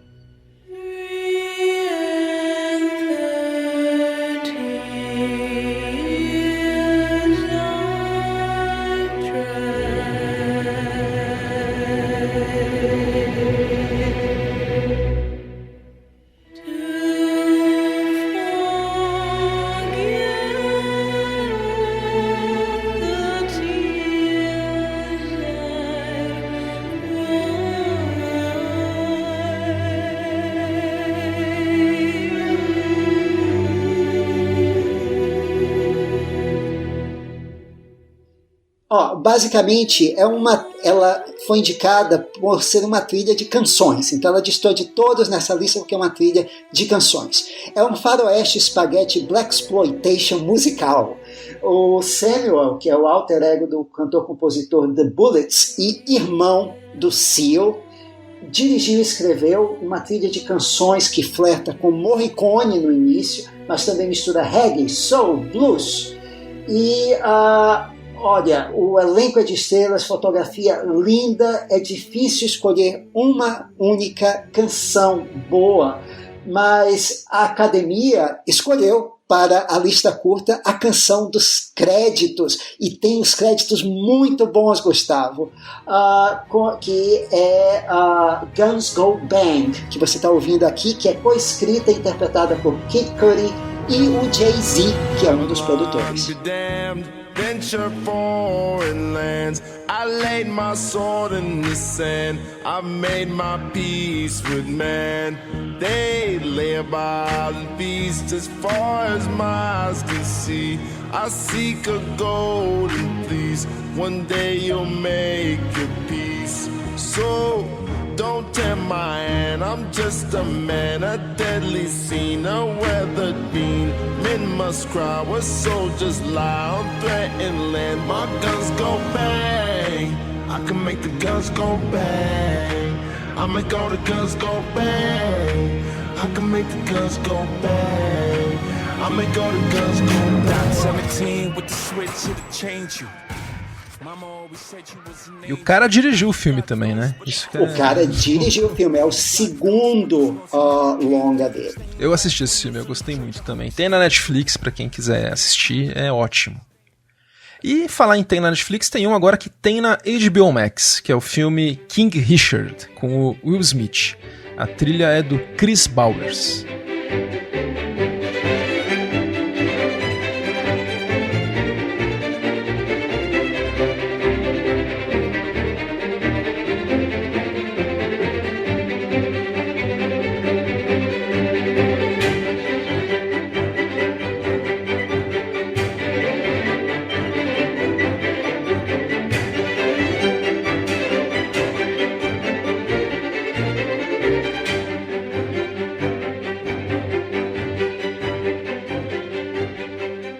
Chris Bowers, Maurício, é um compositor que eu sempre presto atenção nele, eu gosto dele, ele é bem jovem, tem 32 ou 33 anos.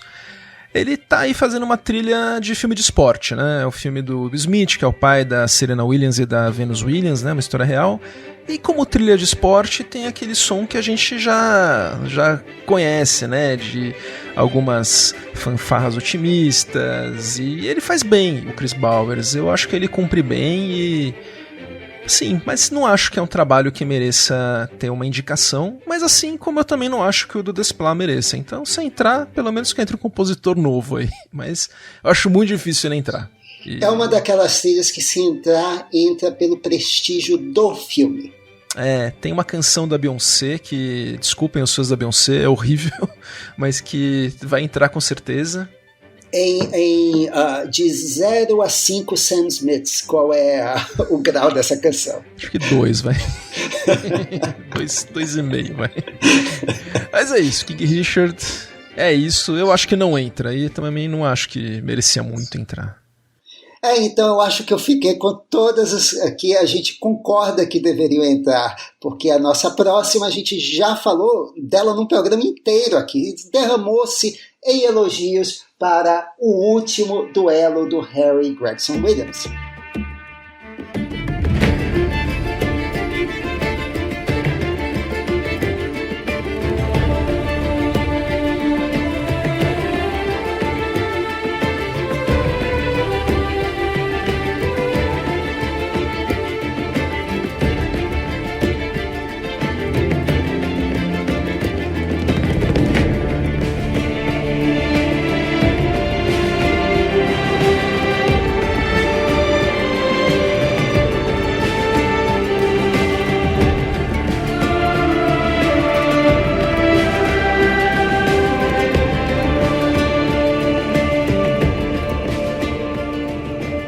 Não tem muito mais o que falar, ela é o oposto da trilha do Giacchino hoje, em que ele pega motivos e temas diferentes e ele reusa esses temas, mas sempre de uma forma marcante, significativa, que serve bem ao filme e que também no álbum é uma beleza.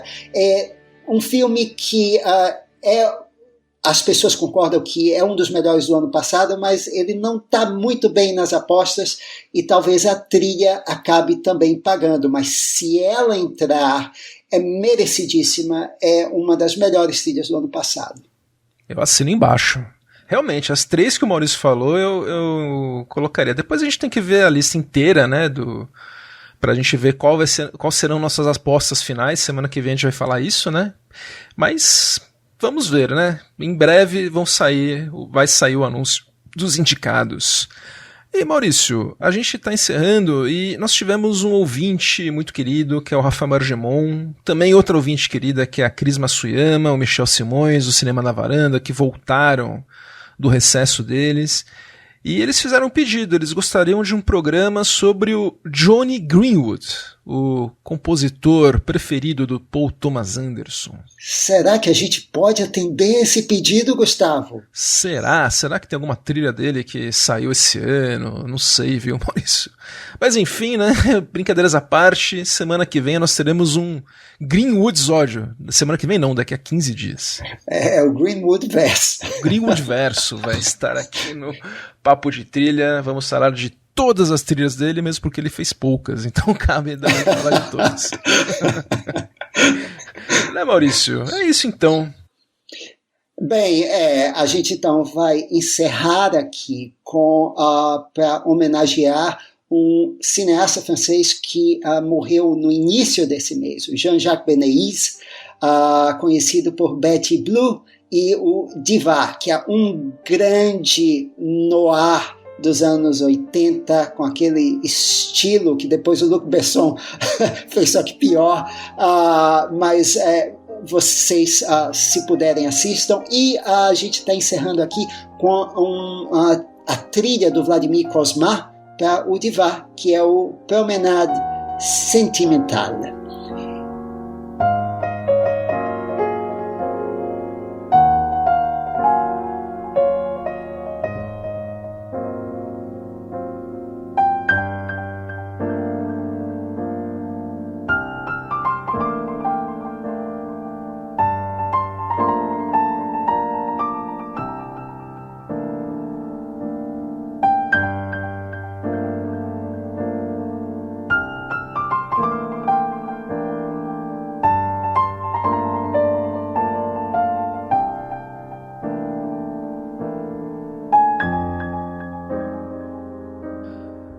A gente ouviu aqui a trilha do Diva, mas eu vou agora numa nota pessoal, Maurício. A gente sabe qual é, assim, uma das trilhas do meu coração, se eu pudesse escolher, assim...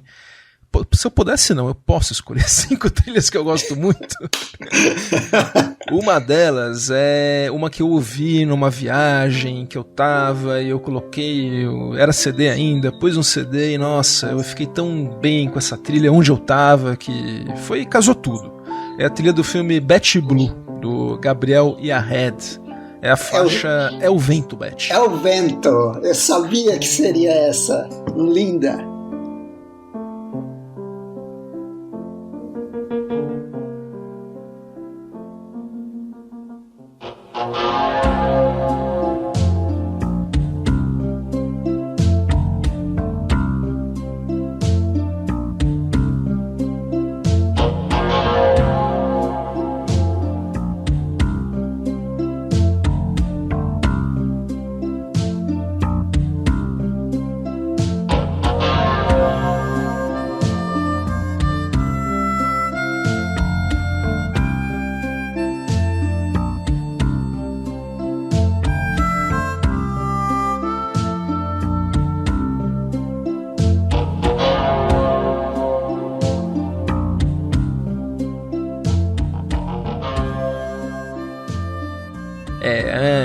É do Jean-Jacques Benéis, esse cineasta que tava esquecido hoje, mas foi muito influente, como o Maurício falou, nos anos 80. E essa trilha é do Gabriel Yared. A trilha do uma das trilhas boas do Gabriel Yared. E é isso, ouvindo essa faixa que eu adoro, a gente vai se despedindo. Eu sou Gustavo Camargo, tchau. Eu sou Maurício Selman, obrigado, até o próximo programa.